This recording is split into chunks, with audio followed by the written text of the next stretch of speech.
GGGameRadio.com. Take over. Last mission. Final boss mode.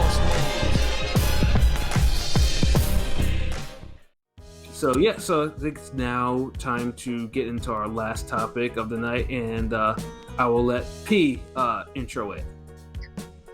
All right, because let's get into it. You know, we got the polls because, you know, Ring Gang, we got the best polls out there. Don't let anybody tell you different. Pause. Whatever. Ain't no pause, ain't no none of that. So, you know what I'm saying? Whatever. You know what I'm saying? We all, whatever. I ain't worried about all that. But all that pause, take that pause somewhere else. Girls, pause. R.I.P. Nate Dogg. Anyways, you know, the poll topic this time was, if both of these fighters retired right now, who would you say had the better career? Would it be Gennady Golovkin, Triple G, or one Terence Bud Crawford? Got a little bit of interaction with this one. 61 votes. And the results are 62% said Triple G would have the better career. That's the 38% say Crawford. That's a good. I mean, I thought it would actually be closer. Like, seriously. 62%. I thought it would be like way further apart. 62% of 61 is 38. For anybody that wanted the math.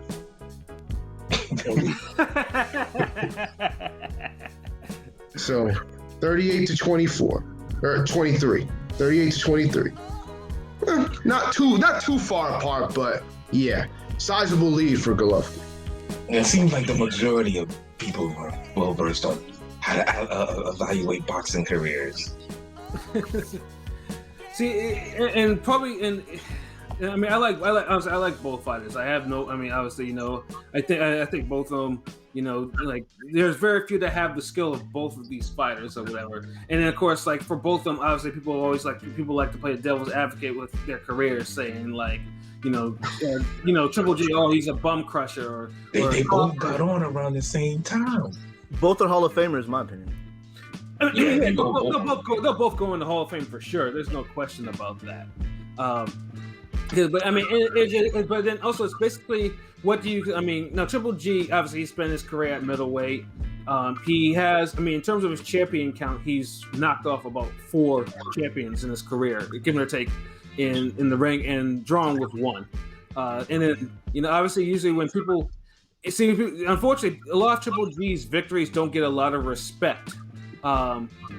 Because pretty much a lot of the middleweights a lot of the middleweight champions, with the exception of David Lemieux, you know, pretty much, you know, they played games. They either ducked up right. The sad part is Saunders get more props for the Lemieux win than Golovkin do. What was that, LB? I'm sorry.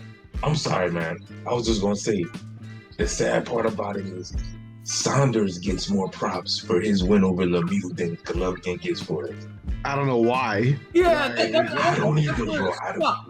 One is like they both did the same thing, but one actually ended the show, and the other guy just kind of shuck and jived and, you know, looked at the crowd. And yeah, and on top of that, that was Triple G and Lemieux was a unification. Like, you know, it was an actual unification, you know, that happened that was successful too. But, you know, everyone's like, well, Lemieux isn't shit anyways. But Triple Saunders is like, well, you know. Well, he beat Lemieux. Like, you got motherfuckers selling the damn Canelo fight off of that. Well, it's a better resume than Andre. He beat Lemieux. Like, the fuck? Yeah, like, Andre would have probably stopped Lemieux. And I never understood that. I was like, yo, I mean, I give respect to Lemieux because he was the only middleweight champion that was like, he won it, and it's like, yo, give me Triple G, like, you know, let's do this. Like, he was the only one. Even though it was toward his detriment. Yeah, even though I would have understood that if he wanted, you know, take a little soft touch, you know, to at least milk his title a little bit before he wanted, but he said no. When you go in life and death within Dom. Yeah, and that was a hell of a fight too. It was. Yeah. And it was just like, but I give him props to this day. It's like, yeah, he's like, you know what, I want to get this money, I want this pay-per-view bread, I want Triple G, I want Triple G's title, let's do this. And he got his ass whooped, pretty much. I mean, that was Triple G was that was probably a peak Triple G performance. Like Triple G beat the hell out of him, and stopped him. You know what I'm saying? There was no ring around the rosy on that shit. See, I'm kind of torn on this because I mean, I understand for both sides. I picked Crawford, but I can understand why people would say Golovkin. Same kind of. I mean, basically on one hand, Bud's won three different divisions. Three divisions. It's like unified 140. As much crap as I give Bud for 147, and he deserves a lot of it, I'm not gonna forget about 135 and 140. And I know everybody wants to talk about how weak 140 was at the time, but that's not his fault. He took out everybody that was worth anything in that division at the time, whether it was weak or not. It is what it is. I can't hold that against him. Yeah, I certainly don't. It's like you're supposed to if you're a champion in the division, your objective is to clean out your division as much as you can. Undisputed is undisputed, and he was undisputed at 140. 140, yeah. But all undisputed ain't created equal. Well, that's the thing. To me, Triple G had a dominant run, and he's solidified himself as one of the greatest middleweights, right? I mean. And you can't say the same for Bud in any of those three divisions. That's the thing. You can't say, maybe off the eye test you can some could 140. I mean, I don't know. 140. Yeah. I get it, but ain't beat nobody, man. Let's take the gloves off. Fuck it, we starting swinging now. Motherfucker ain't beat nobody. I'm not gonna say all that, and he ain't beat nobody. He ain't beat nobody. Look, in the grand scheme of things, he didn't beat anybody. In the grand scheme of things, we could say, oh yeah, he's done him. He's beat some decent names. The funny thing is now this is where it's funny because both sides will be like, well, the other side ain't beat nobody. You can take apart both. That's what's so funny about it.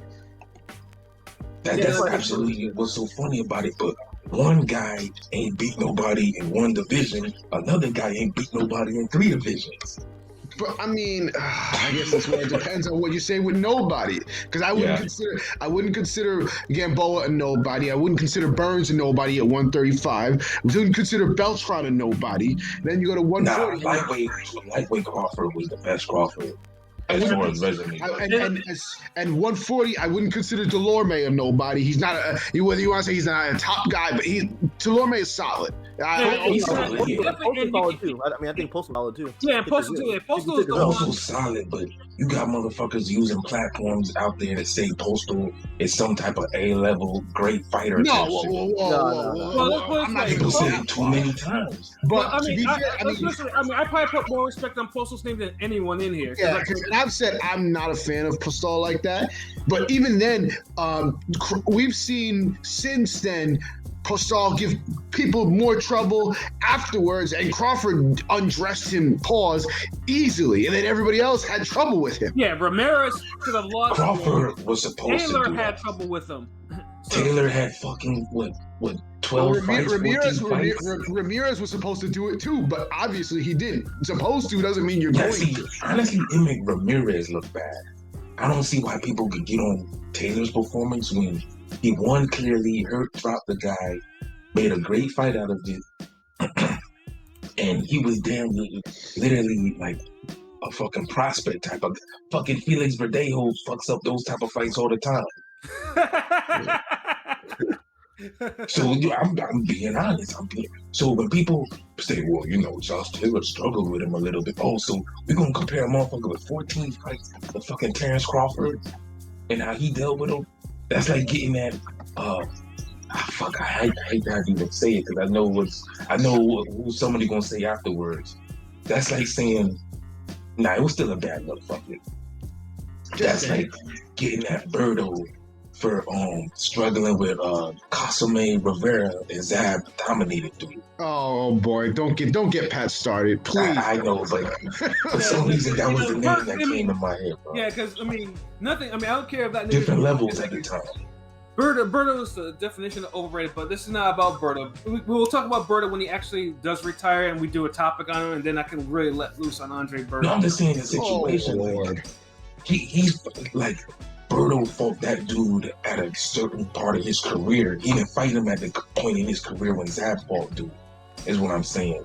Yeah, but I mean, regardless of the fact, though, I mean, he's still a common opponent for like those three, and and yes, I mean Crawford undressed Postol, he made Postol look like an amateur, pretty much. He was the only guy going in there as a pound for pound fighter too, out of the three. But the thing with pound for pound is like Crawford, we cannot ignore what he's done. Like, He's looked good against B-level guys. But what else you want me to say? Like, what happened to TLB to kind of get, at 147? I mean, he's not getting younger. He's almost 30. 147 is a dud, but he was a lineal champion in 2 divisions. So, I mean, he was the guy in 2 divisions. So, I mean, it is what it is. Take that for what it's worth. Now, I mean, I will admit though, I mean, Crawford's legacy does hang in at 147. What he does at 147 will probably determine how his legacy is going to be. How is he going to be remembered? And he's getting older now. It's like, so like he needs his legacy fight. And there were two. One that unfortunately Bob kind of he didn't make it happen for whatever reason. And the other one is because they're talking that old bullshit side of the street shit again. So I mean, it's a really fucked up thing. You didn't want that version of Ortiz. I'm not going to your stoop. You got to come to my stoop. You know what I'm saying? You got to step on my stoop. I'm like, no, my stoop is better. No, your stoop is better. Like, yeah. So all we got is a 10-minute video of these niggas in the back, talking trash. And it's unfortunate that 147 is that way. But I mean, he needs 147 for it to actually solidify his legacy. Honestly, he needs to knock off a Spence or a Pacquiao, and one or the other. It's unfortunate, but that's his situation. Unfortunately, even a Sean Porter has helped his career. Like, dude has he's never beaten anybody who had a fair shot at him. Everybody Crawford's fought he was supposed to beat him. I mean, that's the same thing with Triple G. Dominate him too. I mean, that's the same thing with Triple G too, bro. We have to keep it 100. Wow. I'm surprised, Pat. I thought that's because I thought you. So you mean to tell me the guys Triple G beat, there were like no threats? Because I don't see no threats over what Crawford fought. Like there was nobody where I was like, you know what, this guy might could pull it off. He could fight above his head. At least Golovkin had that. I honestly have never thought Golovkin would lose a fight to anybody in the middle. I haven't either, but I always felt like he faced threats, though. Like there was a possibility. Like with Crawford, there's no possibility. Golovkin even knows it because when he fought Lemieux, he went on that jabbing shit. Yeah, I mean, that doesn't really mean anything, bro. I mean, he just happened to. Yeah, that means something. It's a fucking threat, bro. Crawford. I mean, that doesn't really mean. I mean, just because he fought him or something doesn't mean that. I mean, Lemieux could still land the punch and could have knocked him out. I mean, that doesn't mean exactly. But he fought in a way where he fought in a manner where he felt it was a threat. Whether Lemieux took advantage of that or did something to prove he was a threat, that's not the point. He was a fucking threat. Of course, Golovkin was favored to win. That nigga went life and death within Dom. I mean, but he had a puncher's chance. Who was Crawford that had a puncher's chance? Yeah, but Lemieux also too. I mean, yeah, but Lemieux also had a lot of other life and death types, and yeah, I'll still never forgive myself. And I'll shake my head for that Alcine defeat. That one fucked with my mind too much. I was like, get the fuck out of here. I was like, you've got to be shitting me. Like this. I mean, but that's what Lemieux was kind of like a bad. Like, yes, he punches like a fucking mule and everything like that. But yeah, I mean, I could never pick Triple G over him. Like, just because Lemieux's performances were so up and even then, I felt like Danny Jacobs had a shot at Golovkin. I felt like Golovkin was. Nobody thought Jacobs had a real chance before that fight. He played on his level. No, you niggas didn't think because y'all want to take preemptive credit away from the win. Danny Jacobs definitely had a fucking shot. I was just. I mean, first of all, I was already pissed because Jacobs played the weight games. Because exactly. Yeah, because honestly and truthfully, if Jacobs didn't play the weight games, like if he actually was supposed to weigh in like he was supposed to, Jacobs probably would have gotten knocked out.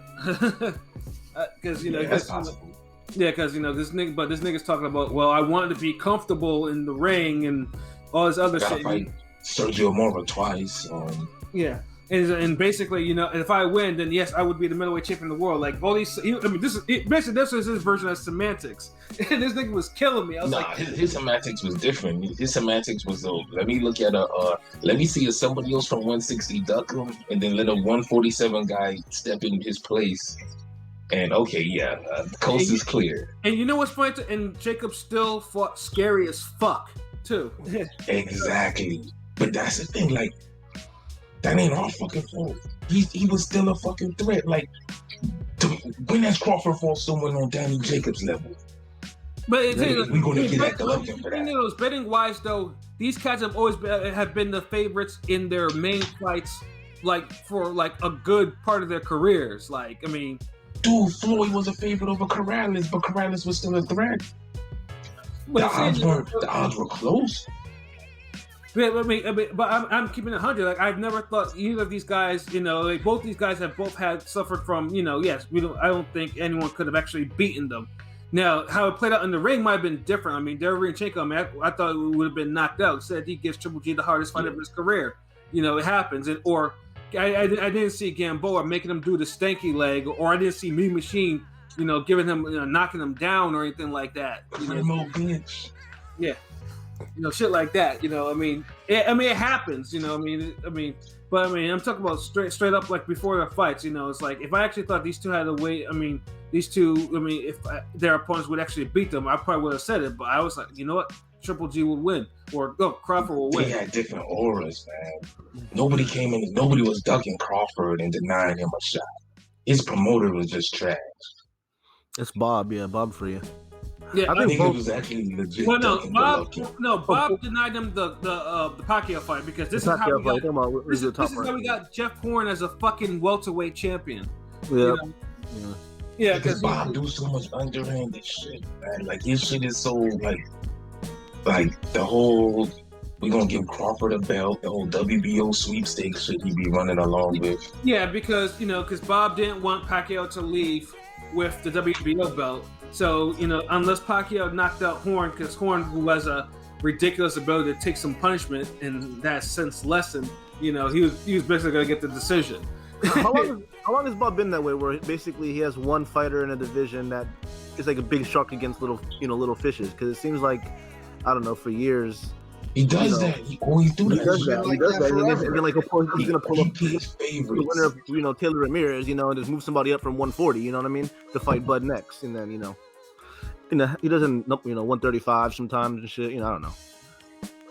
Because Bob, man, look, man, and this is why people criticize Crawford for re-signing him, because it's almost like he didn't care about legacy. People he's content. He's content. He's content. Exactly. He's not making he didn't make the Pacquiao fight. Bob won't make it easy to leave either. We've seen what he does with fighters, and he freezes them out, and they have to sit on the shelf for a year. So he wouldn't have made it easy for him to leave. So it is now, in this particular case, now Crawford's contract is up in October, and he still has the welterweight belt. It's either. And has there been any fight proposed? I'm hearing rumor. All I'm hearing is rumor. Is take this for what it's worth. I heard a rumor saying that that him and they're talking renegotiating between Crawford and Ortiz. So I don't know how true it is, but that's what I've heard. All I know is that it's basically because like I said, because Bob does not want that welterweight belt to leave Top Rank. Yeah. Floyd was the last non-Top Rank person to hold that belt, and even then, Floyd didn't want to pay the fucking fee, so it got vacated immediately, like 3 days after he won it. So that's the thing. If Crawford's supposed to be that good, we ain't expecting him to get fucked over in a fight. He's knocking everybody out anyway. Yeah, and that's the one thing I won't give. I mean, Crawford's punching at welterweight has gotten a little bit more prolific. Like Crawford is like his punching is like top tier. I'm not gonna say that's regardless of who he's facing. Like he's getting these niggas the fuck out of there. Like, but see, and that's the thing. The quality, like these dudes ain't better than Beltran and Ricky Burns. I mean, obviously, But Benavidez ain't better than no fucking Ricky Burns. He ain't better than no fucking Ray Beltran. Jeff Horn ain't better than no fucking Ricky Burns and no Beltran. Amir Khan in 2020 ain't better than no fucking Ricky Burns and Beltran. So you see what I'm saying? He's doing what he's fucking supposed to do. Yeah, no, but I mean, I'm still thinking the punching is still top level. Like, I mean, his punching always been top level, bro. And same with Triple G. Got more jobbers to do it on. I mean, it's same with Triple G. Like, I mean, pretty much everyone, like, for the Triple G fights, everyone, pretty much refers to Jacobs, Canelo, Derevyanchenko. And these are the fights that anyone would. And fun things too is like he's criticized. I mean, the draw for Canelo is like the only fight that he's not criticized in, which is actually pretty weird, of all things. I mean, some could either they grudgingly admit that he got jobbed, or they just like, you know what, Canelo won or whatever. But even the fights like, the second fight, Canelo, or the Derevyanchenko fight, like, goodness gracious, like, I mean, I can't even tell you how much I've had to tell people is like, Triple G's wise, like he lost wide, and I'm like, dog, like you do it. That's a 37-year-old Golovkin that just looked like he just he gave out a severe beating to Derevyanchenko that looked like he had a baseball bat taken across his skull. Looking like a fucking damn, he crawled off that bus in that Nobody movie. Yeah. Toxic Avenger his ass. And shout out to Rome, he said Crawford and then stop running. Make a decent fight for a change. Yeah, I mean, I don't think Crawford is running. It's just Crawford is just. I mean, he ain't running toward nobody. Shit. I mean, that's a lot. I mean, that's welterweight in the division. Like, we don't know what these welterweight champions are doing. These welterweight. All these dudes are acting welterweight got wins. All these dudes are acting too cool for school, for my liking. Yeah, that's pretty much what it is. It's every welterweight out there. I mean, they are, but Crawford's at the bottom as far as who has better wins at welterweight. That's why he looks worse when people talk about it. Yeah, I mean, it's of welterweight champions. I refuse. I mean, Crawford. I mean, Ugas is still the weakest of the welterweight champions. I mean, regardless, like, there's no way. Look, we're not talking about you guys, man. We know. Come on, that barely even counts. That's what I'm saying. Like, when we say that, we're talking about the Thurman, Spence, Pacquiao's, and Porters. Yeah. No one's mentioning. Like, we don't even mention Danny Garcia. We don't even mention you guys. And should never mention Danny Garcia. God damn it.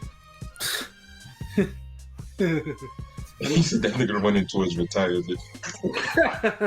It's facts, dude. He's a fucked up nigga, Rome. For that. It's facts. Yeah, Remember I told you this nigga Rome asked me one day, we clocking out of work, talking about, hey man, who's this Terence Crawford dude? Is he nice? I seen the video on World Star. I'm like, yeah, but he ain't fight nobody. That was like, what, 2018, 2017? It's 2021. And the man still ain't fought nobody. I mean, we'll see. I mean, like I said, 2021. I mean, welterweight. Like I said, his welterweight run is just what it is right now. It's definitely not his 135 run. It's definitely not even 140 for that matter. So just a 140, like, was just he gets circumstantial props for 140. Now, I mean, I get props because he unified the division. Now, I mean, in terms of, it's not like Usyk's run at Undisputed. I mean, Usyk had a hell of a time with his. I mean, I understand that. Like, I mean, there's not a whole lot of Undisputed in the last 20 years or so. I mean, there's B-Hops, and then there's Jermaine Taylor, Zab. Although this year, if everything goes right, we might have as many as 5 Undisputed champions in like for every division, if everything goes right. But we even got Undisputed women's champions. Fuck all that. Yeah. This might be the year of Undisputed if everything goes right. Everything goes right. Yeah, the highlights top notch though. You damn right, Crawford got some amazing highlights. I just wish it was against amazing fighters. Yeah, and that's not, and then we have Triple G. Like I said, Triple G. Unfortunately, a lot of the outstanding players ducked him outright. Bro, no one cares if you can beat up homeless niggas, bro. Shut up. You know, I can beat up homeless nigga too. So, honestly, these are the same arguments you're saying with Crawford. The same thing with Triple G. He says, you bring up Gill, or you bring up Macklin, or you bring up Rosado, any of these niggas with the same Rosado. Both the resumes have just beat Jenny Jacobs. Both the resumes have some holes in it, though. I mean, you can argue both sides. See, Golovkin fought a lot of top 10 ranked fucking middleweights that he don't get credit for, but when Sergio Martinez was doing it, niggas just like, oh my god, Viva Argentina. Yeah, but unfortunately, Sergio Martinez was struggling with them too. Sergio Martinez, he knocked off Pavlik and he knocked out Paul Williams cold. So you do those two things, you write your own ticket at middleweight. We can't front on that, bro. Yeah, he gets props for that. Like I'm not getting those fights. I'm talking about the other fights. Yeah, after the Punisher fight, Dude went on his own Euro tour on that one. So he got rid of him, but and then before Chavez kind of did some things and it kind of gave him fucking Martin Murray, fuck all that. Yeah, Martin Murray, and even then, that's another too. Like Triple G is the only one that actually stopped Martin Murray. He didn't get a lot of props for that. He does not. And one thing too is like if people like to point to Dominic Wade for Triple G's, like in terms of like his lesser competition, that's the name that comes up more frequently than the other names, which is weird too. Yeah, like everybody goes, that was a trash fight. Nobody wanted to see it. Dude lost to Sam Solomon. Like, come on. Well, he actually beat Sam Solomon. Yeah, but officially. Oh Lord! You know damn well he didn't win that fight. It's the same Sam Solomon. I know. Jermaine Taylor damn beat. Yeah, Jermaine Taylor. Yeah, yes. That one was also is unexplainable too. But Sam Solomon was probably too old. But in regards to but like I said, just same arguments with Crawford. Saying he did be Triple G gets it too. Like we have to keep it real. Like no one says God damn this nigga this nigga did a number on Vince Martirosyan or I'm serious, like nigga. Or goddamn, this nigga destroyed Rubio. You know what I'm saying? Like they don't say shit like that. Or how even Ishida's probably one. Is a great one considering who Ishida faced, and but he bodied us. He bodied him, and he's the only one to do it. That's just like no one says, oh man, I remember the damn fast hands Terence Crawford displayed against Benavidez. Oh man, he really watched Jeff Horn. Mm-hmm. Oh, people actually do say that. My bad. Never mind. Niggas hyped up the Ndongo win. Get the fuck out of here. Niggas made him into somebody. Pretty much the difference is that Triple G's fights. Because like Triple G at least faced the high level. But unfortunately, like the Canelos are seen as a high level. Is a high level fight, but he didn't win them. That's the unfortunate thing, and that's what. That's why people say he didn't fight or beat nobody because his most high profile fight he's 0-1-1 unfortunately so that's and that's why those kind of talks don't ever fade, and now that he's 39 years old honestly he's in a twilight of his career. Dragging his ass on him making fucking fights now. Jeez.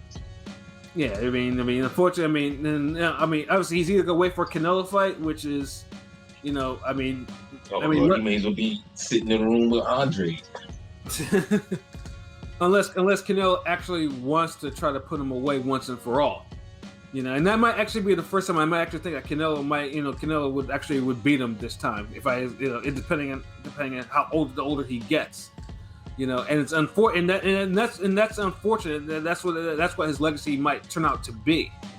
That's the only difference. Crawford Crawford ain't waiting nobody out. It's just his promoters underpaying niggas and waiting them out that way. Pretty soon, 147 gonna be at 154.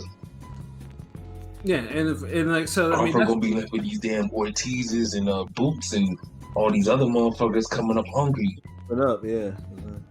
And so, Joshua, salute! I just saw that you signed on, man. Anticipating another LB Crawford rant during the Taylor Ramirez preview. He knows, but I ain't gonna go in on Crawford like that. Which let me just throw in my 2 cents about that. That fight is so poorly is being so poorly promoted right now. Like, what is going on? Like, this is undisputed. Not only poorly promoted, but the fucking card for it. Goodness fucking gracious! Ain't no way that Hank Lundy should be on a co-main feature. Fuck out of here. Who's the co-main? It's Zepeda, right? Yeah, Jose Zepeda. He was supposed to face Pedro Campa, who was a much better choice, but Campa, the commissioner wouldn't approve him, so they put Hank Lundy in. And I'm like, why? Yeah, I had to double check that shit. I was like, what the fuck? Yeah, I thought that was bullshit. Yeah, that's a horrible co-main. Yeah, but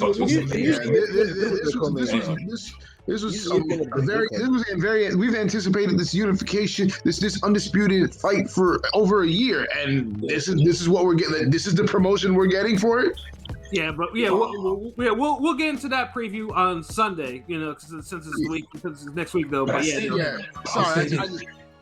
those guys, whoever wins that fight, if they fight Crawford next, that's easily Crawford's best opponent, and I welcome that fight, and you won't see me say nothing bad against it.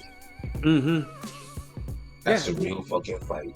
Yeah, and they should too, because I'll be damned, because I'm pretty sure Taylor Ramirez can't make weight for 140 too long. I know Taylor can't, heavy ass. You know, I know Taylor. I know Taylor will probably let go of those belts ASAP. You know, once he actually gets them. And both kind of cleared out the division in a way. Like both kind of fought everybody they needed to fight in a way. So yeah, they did. I don't feel any way about either one moving up. Mm-hmm. You know, that's how you're supposed to do it. Like, yeah, I mean, technically, that's what Crawford did. I mean, Crawford did that, and you know, he got up out of 140. He didn't stay there and defend those belts. Crawford was just bad timing. Like he killed it at 140. It's circumstantial opponents. Like there was the best guys available. So, and he got all the belts. Can't really shit on him for that. I mean, it's just the 147. Like, it's just unfortunate that one of the few Cinderella type of stories happened at 140 where Ndago managed to win a belt from someone who was a lot better than him somehow, and then unify against someone who he thought should have been. It was just no one expected Ndago to come out of nowhere to unify. Like Cinderella man boxing up there. Yeah, that's the unfortunate. Like honestly, if Crawford had actually beaten, well, I wouldn't say beaten Burns again, because that probably would have just been like, yeah, he beat Burns again. But it beat the Russian cat that had the IBF belt. I mean, it probably would have made no difference. It's just the fact that Ndago went first. Ndago did it, and then it's like it's not the first time Crawford beat somebody from that area. Yeah. I remember he had a boring ass fight on HBO. I can't remember the name. I think it started with a K or something. Klimov? Yeah, I know that might be it. It was after the Prescott fight. Yeah, that fight was pretty boring. I'm not gonna lie. Yeah. Klimov is not really an exciting fighter. He had a lot of boring fights. Yeah, but I think Golovkin and Crawford, they match up well because they both share the same criticisms. And they both in from the same era, just one's a little older. And you got like the amateur pedigree. And they're both pound for pound, you know. Yeah, both pound for pound. So, I don't think anybody should be like, oh, why you matching them up? Like, well, let's put it, that comparison. Like, honestly, right now, Simula's like, they both are not getting the respect. Like, they get the respect that they deserve, and who even knows what they'll be like in their retirement? Triple G's nearing retirement. Crawford has still almost feel like Golovkin retired right now, honestly. Yeah, I mean, and truthfully, Yeah, like, I mean, Crawford still has a lot left in the tank, so it's like, yeah, I know he's in his 30s, but he's in early 30s. Like, yeah, I mean, Crawford is smack dab in his prime. Like, he's not even 33, 34. Like, he still has some. Crawford got to fight people his age. If he runs a table with younger guys that are like 24, 25, 26, even 27, 28, man, he in a bad position right now. If Crawford lose, you won't hear the end of it. Remember, we saw how everybody kind of then turned on Golovkin after the Derevyanchenko fight. Yeah, no, Derevyanchenko because he looked too vulnerable. Yeah, the Derevyanchenko fight, like I said before, like people were being stupid. I was like, dog, like those two beat the shit. Like it wasn't one way. Those two beat the shit out of each other. But Derevyanchenko got it pretty good. Like he's fucked up. Like he got really fucked up in that fight. And niggas are like, oh well, he won. Like I mean, yeah, because if Derevyanchenko didn't do what he did, he would have gotten outpointed. He had to go in. He had to go in and get. He had to go in and get inside with Triple G, and he paid the price for it. But remember the ref fucked up that fight because that was supposed to be a stoppage. Hell yeah, it's supposed to be a stoppage. So it's like, and that's the one thing I always point out with Golovkin's career. Like he always got some type of fuckery against it. Like the first Canelo fight, fucking the Derevyanchenko ref, the fucking Felix Sturm ducking him, Cotto ducking him, Canelo waiting him out, fucking Jacobs waiting him out, fucking Quillen just saying hell the fuck no, fucking Eubanks ain't want it, but he laughing at fucking Saunders getting his shit cracked. Like nigga, you was the other part of the equation when niggas was talking about Golovkin would beat Saunders and Eubanks the same night. Like nigga, you was part of the joke. Yeah, no. So. And when you eventually don't end up fighting them, it's just like you can't laugh at anybody but me. But okay. But so yeah, like I felt like Crawford never really had the industry against him like that. But I mean, he has the backlash. Honestly, his backlash is not like Triple G's backlash. That's for damn sure. Like, Triple G has some. Triple G's backlash is serious backlash. Like. I mean... remember, we had Max Kellerman questioning, is he like a Hall of Famer after that fight? Yeah. I see how, like, Doug Fisher, Bradman, how they speak about him after that fight and the difference how they spoke about him before. Like niggas literally was on some, like, I don't know if he's Hall of Famer anymore. Like, oh, damn. Like, what fight did y'all watch? It was that bad? Like shit, okay. But, I feel, good little discussion, Crawford's still that dude, though. Just want to see him fight better cats. That's all.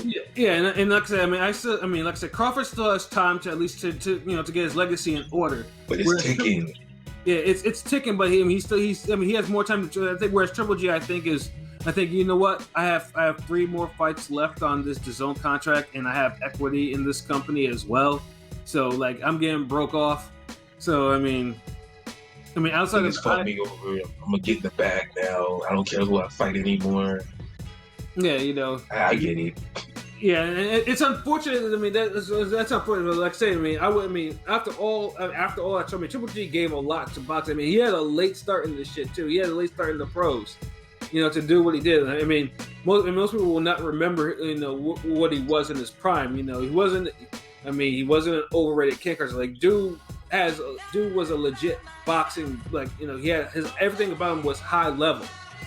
And he didn't get those, like the fights he ended up getting later. We wanted to see those fights in 2015, 2016. That was his physical peak. Right.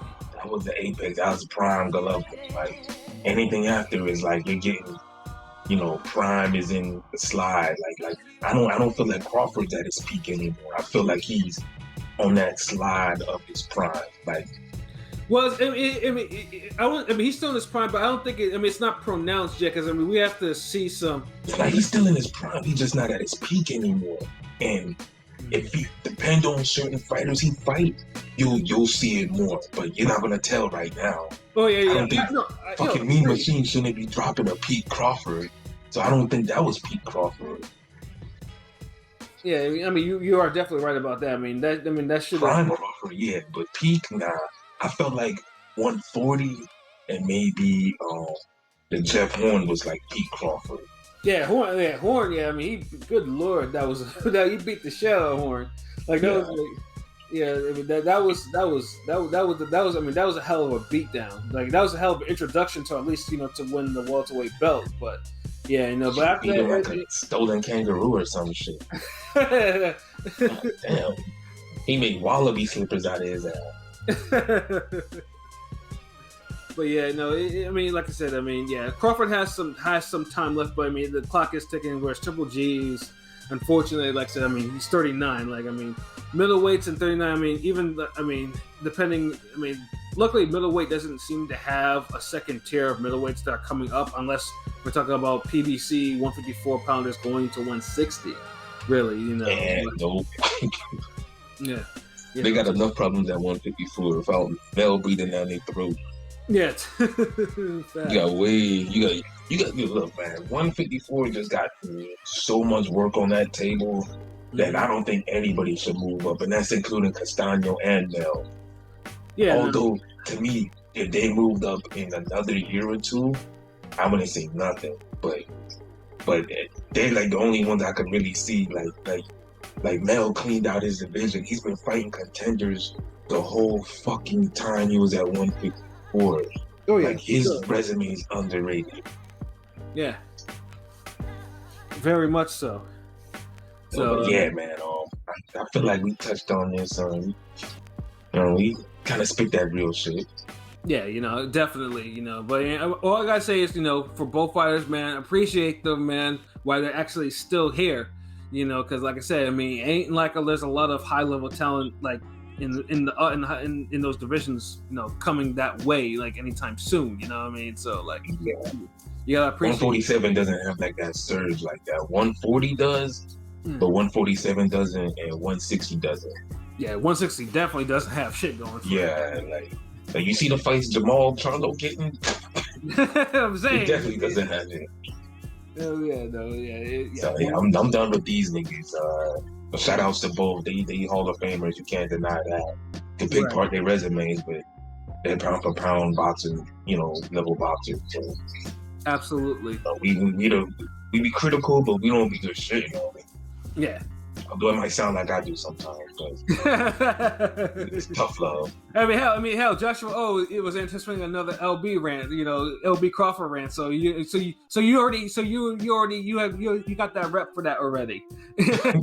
Damn, it's either a Crawford rant, Canelo rant. Shit. I mean, and we're not bringing it up. It's our listeners are bringing it up. So it's official now, bruh. I just gotta keep it real though, man. I feel like not enough people like say that shit. Like, yeah, I mean, truthfully, if there's more real talk in boxing, especially with boxing social media, things would be a lot better, so to speak. Yeah, because a lot of people, they use their platform to say bullshit. Mm-hmm. Look how many people dismissing Andre now. Oh, yeah. You know what I'm saying? Look how many people get dismissed. Like, nah, we boxing fans. We want to see the best fight the best. Yeah. And if you so better than somebody, prove it. Yeah, where it's cool, where Canelo still speaks broken English. Get the fuck out of here, man. And they're like, and then every platform that despises Andre is copying that bullshit. Yeah, a lot of it has to do with the promotion that goes into it. I think like people are pushing back from the promotion that they get into it. Like especially with Crawford, I think a lot of people get, a lot of the Crawford detractors came from how heavy fucking ESPN pushed him, and then it snowballed into that. And the Bob push up, and then and the fact that he was a black fighter for Top Rank and he's not outside state. Goodness gracious! Some of the tweets I see. The way people stand like PBC or the Zone, like literally, the fight gets announced, and I'm scrolling through the Twitter thread, and it's just a bunch of people standing one, promotion. It's like that's a problem to me. I don't know. Yeah, I mean, right now I'm just anticipating what's gonna be like for Canelo Plant right now. I mean, like sometimes, but you can understand why the narrative comes with certain or how wide they speak. Like for example, like you'll always hear, like for Crawford, you'll always hear Tim Bradley like shower him with praise, but you gotta remember Tim Bradley showers him with praise because Tim Bradley sparred Crawford coming up, and he did so well in sparring that Crawford got sent home. That lets you know that Bradley probably got his ass beat in sparring. So you pay attention to stuff like that. But even then, man, it's like for Bradley and his resume, he even knows Crawford. That's why I think that's why I think he gets so mad in those rants when he's calling out PBC and saying PBC ducking him, because he knows himself like how good Crawford is and how it's just kind of sad how he hasn't had that one type of fighter that career defining, legacy defining. He needs. Yeah, that's the shit. I mean, that's the shit. Like Golovkin had those. He got them later, but he had it. Like Crawford still ain't had it. So. Of course, we're going to look at him. Like, say he fights Spence, right? Is that enough? Or I mean, like, it's not enough. The wait was too long. Spence, look. I'm over to me, Crawford need two names. He need a Spence and somebody else. Even my boy Thurman, I don't know if he, that'd be a great fight. Thurman only got one loss. That'd still be a good win for him. Yeah, it'd be a great fight.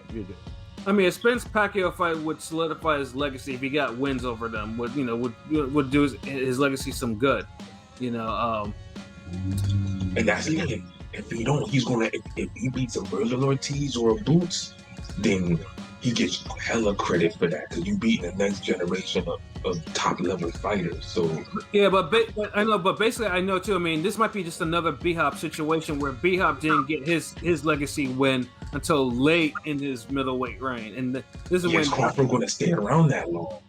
Yeah. Everybody's not B-Hop and Golovkin. Mm-hmm. And that's the thing. Like Crawford, he got some young guns on his tail at 147. He do.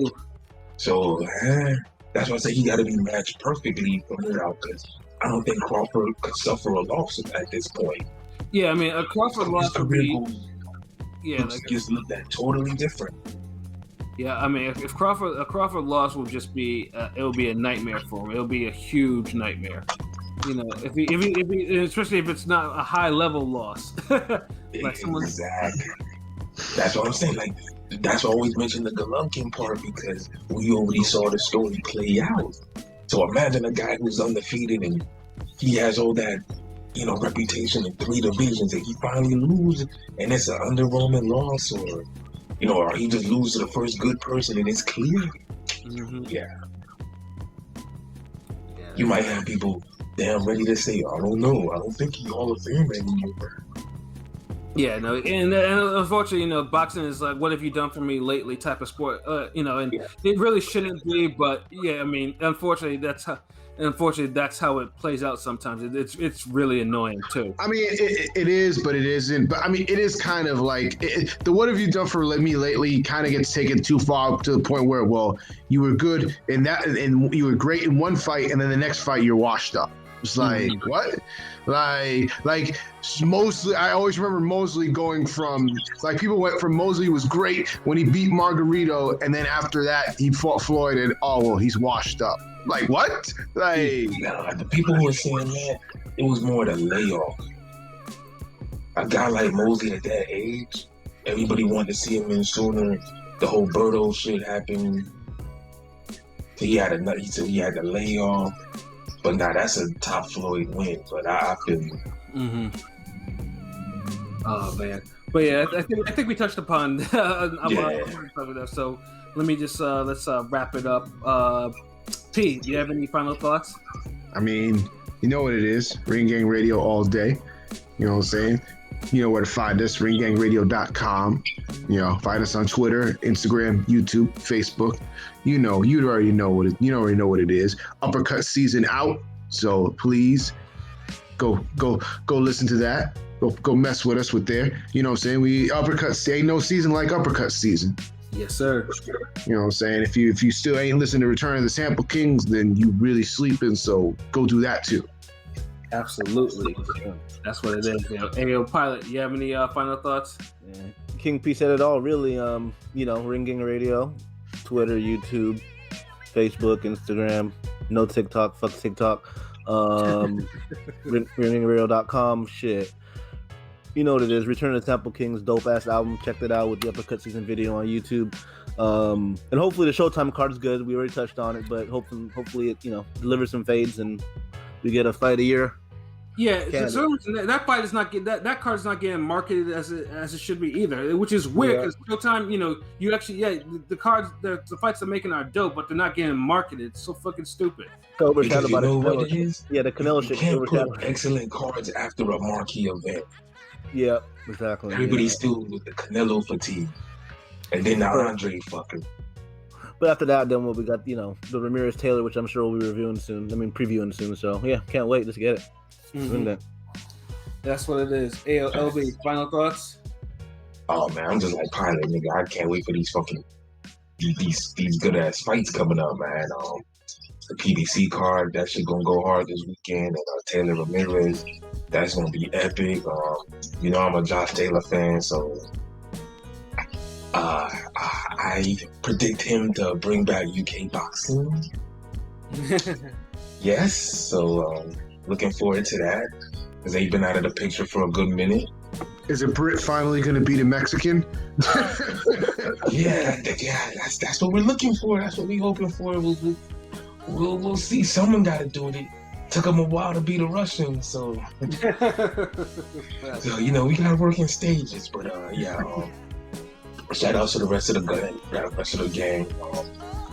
Ring Gang TV, Prolific Genius. We back on the getting that Ring Gang episode 3. That shit been in the works for the motherfucking longest, but it's almost there. We on that shit. Like they said, Return of the Sample Kings is out. Uppercut season is out. Make sure y'all stream and download that. Videos up. Videos amazing. You see, we even got the little cameos in it, so you can see the squad. Trying to get back on some articles. It's been busy, but a lot of shit coming up. Shout outs to RTD's Boom Top 5 album coming soon. Shit sound ridiculously crazy. Just got one more joint we gotta do to that. Yes, sir. Shout outs to Clanarchy. He working on another album right now. It's gonna be like a compilation. Got a lot of different artists on there. So he's putting that together. You already know. Shutterworth gonna be on that. So, of course. So damn. Oh, we got PJ and PJ Fight Architect. So shout outs to him. Yes, sir. Sparring on the southpaws out there. Stop dropping that fucking left hand, bro. But just shout outs to everybody, especially Podomatic. Everybody downloading, the numbers is looking great. Killing it. You'll help us get 1,000 downloads a month. We just like 95 away. So it's big things popping, man. I'm proud of the whole gang, the whole squad, worldwide, doing this shit. Next year we're gonna be in a better place. So let's keep rocking with us now. You can see. That's all I really got to say. That's real. And then for myself too, obviously the YouTube, like I said, continue, like I said, as I always say, man, visit our YouTube, listen to our stuff, sub, tell your friends to, for them to listen to it so they can sub and then we can all be friends. You know what I'm saying? And then another thing that's also annoyed me today, it's annoyed me a lot. And we'll talk about this obviously probably next month too. June 19th is. Oh God. Yeah, June 19th. We're gonna have fights on TR. Why is there so much boxing that night? TR, PBC, DAZN, Triller, and an independent pay-per-view in Mexico. Now, usually, first of all, that's too much boxing. Now, if the boxing was more high level, then I'd be irritated because it's high level. But I'm irritated because it's a lot of mid for on 5 cards that all have notable names on there. It's like, and we'll get. It's a fucking golden corral of boxing for that day. Facts. It's got a lot of mid, like you might like a few of the wings or something there. You know, you got don't fuck with this, I'll fuck with that, but. Yeah, I mean, Juneteenth has a significance to it. We understand that. We even had a podcast about that. So, you know, so if you want to search the Juneteenth podcast, you know, that shit is deep. You know, but boxing, like, yeah, y'all gotta get up off of this. Like, there's no reason why all five of these cards are on one fucking night. You know, you can be put on a Friday or Saturday or Sunday or on a Sunday or some shit like that, even a fucking Monday. Okay, like there's no. Y'all could have used any day though. Y'all could have really put them. Y'all could have did Wednesday, Thursday, Friday, Saturday, Sunday. Like, there's no reason why there should be that so much mid on one fucking day. 5 cards, 5 notable cards. Like, it's fantastic. Yeah, it's mid-tastic. Like y'all gotta get better on that. But we'll definitely get onto what those fights are when the time comes. It's good, and it's annoying because there's gonna be a lot of, you know, I got a lot of vitriol to spew on that. But other than that, we want to fight somebody that day too. Fuck it. Yeah. With a ring game card out. Shit. I'm saying. But what's the bad? But other than that, you know, like I said, just we definitely appreciate the listeners, your support for what we do and everything like that. And I see messages in the Twitter inbox, people, you know, just subbing, you know, seeing what we got. People like what we do. I saw some comments, some videos, like, you know, from some videos we put up, man. Like, we do this shit for y'all, like, you know, and just hope you pay us back in return. You know, feel like you want to support. You know, we still got the PayPal link. We still got the PayPal link, you know, on our website and, you know, other various places, man, if you want to show some more love. So, yeah. So, for myself, Pat Scorpio, the New England representative, for LB Shuttlewolf, the God of the Goat artist, for King P, Bodega P, and for Conscious Pilot. You know, this has been another wonderful episode of Real Talk, where, as always, if shit's real, we talk about it. And I don't got FaceTime, bro. I have a droid. Rome stupid, yo. So until next time, peace.